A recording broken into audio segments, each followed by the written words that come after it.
కార్తీక పౌర్ణమి సందర్భంగా కర్మన్ ఘాట్ ధ్యానాంజనేయ స్వామి వారిని మంత్రి పొన్నం ప్రభాకర్ దర్శించుకుని ప్రత్యేక పూజలు చేశారు. కార్తీక పౌర్ణమి ప్రతి ఇంట్లో వెలుగులు నింపాలని, రాష్ట్రంలో సమాజాన్ని పీడించే రుగ్మతలు తొలగి సుభిక్షంగా ఉండాలని కోరుకున్నట్లు మంత్రి తెలిపారు.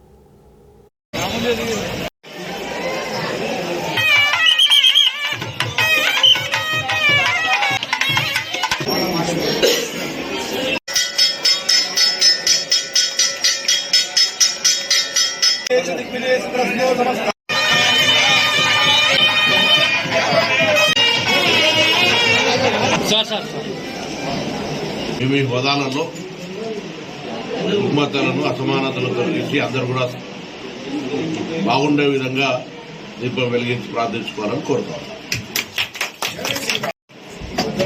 ఆంజనేయ స్వామిని దర్శించుకొని కార్తీక పౌర్ణమి సందర్భంగా ఆ ఆంజనేయ స్వామి ఆశీర్వచనం అందరిపై ఉండి సుఖ సంతోషాలతో అష్టాయురారోగ్యాలతో వర్ధిల్లాలని, ఆ భగవంతుడు ఆ విధంగా జీవనాలు ఇవ్వాలని ఎంతో చరిత్ర మహిమ కలిగినటువంటి ఒక ఆలయం నుండి భగవంతుడిని ప్రార్థిస్తా ఉన్నాను. తప్పకుండా ఆంజనేయ స్వామి ఎప్పుడు కూడా ఆపదలలో అందరిని రక్షించేటువంటి భగవంతుడిగా